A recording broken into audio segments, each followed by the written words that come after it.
കോതമംഗലം രൂപതയുടെ കീഴിൽ പ്രവർത്തിക്കുന്ന ഉന്നത വിദ്യാഭ്യാസ സ്ഥാപനം Vishwajyothi engineering college Vazhakkulam. Silver ജൂബിലിയുടെ നിറവിൽ അക്കാദമിക് മികവിന്റെ 25 വർഷങ്ങൾ പിന്നിടുന്ന വിശ്വജ്യോതിയോടൊപ്പം നിങ്ങളുടെ ഭാവി സുരക്ഷിതമാക്കൂ. തൂവൂർ കമാനം മേൽപ്പാലത്തിലൂടെ വാഹനങ്ങൾക്ക് നിയന്ത്രണം. റെയിൽവേ ട്രാക്കിലേക്ക് മണ്ണിടിയാൻ സാധ്യതയുള്ളതിനാലാണ് സംസ്ഥാന പാതയിൽ വാഹനങ്ങൾക്ക് നിയന്ത്രണം ഏർപ്പെടുത്തുന്നത്. ലോഡ് ഉൾപ്പെടെ 5 ടണ്ണിൽ കൂടുതൽ ഭാരമുള്ള വാഹനങ്ങൾക്ക് ചൊവ്വാഴ്ച അർദ്ധരാത്രി മുതൽക്കാണ് നിയന്ത്രണം. ജില്ലാ കളക്ടറാണ് ഉത്തരവ് പുറപ്പെടുവിച്ചത്.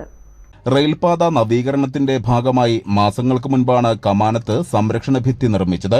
ഇത് തകർന്ന് റെയിൽവേ ട്രാക്കിലേക്ക് വീണ് ചൊവ്വാഴ്ച പുലർച്ചെ ട്രെയിൻ ഗതാഗതം തടസ്സപ്പെട്ടിരുന്നു.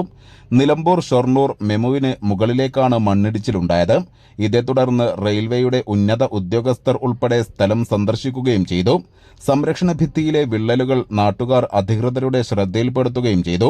ഇതിന്റെ അടിസ്ഥാനത്തിൽ ജില്ലാ കളക്ടർക്ക് നൽകിയ റിപ്പോർട്ടിന്റെ അടിസ്ഥാനത്തിലാണ് നിയന്ത്രണം ഏർപ്പെടുത്തുന്നത്. ചൊവ്വാഴ്ച അർദ്ധരാത്രി മുതൽ നിയന്ത്രണം പ്രാബല്യത്തിൽ വരും. 5 ടണ്ണിന് മുകളിൽ ഭാരം വരുന്ന വാഹനങ്ങൾക്കാണ് നിയന്ത്രണം. അതേസമയം ബസ്സുകൾക്ക് അനുമതിയുണ്ടോ എന്ന കാര്യം പരിശോധിച്ചു വരികയാണ്. സംരക്ഷണ ഭിത്തിയുടെ അറ്റകുറ്റപ്പണി പൂർത്തിയാക്കുന്നതുവരെയാണ് നിയന്ത്രണം ഉണ്ടാവുക. പോലീസ് കാവലും ഏർപ്പെടുത്തും. News bureau Thuvvur.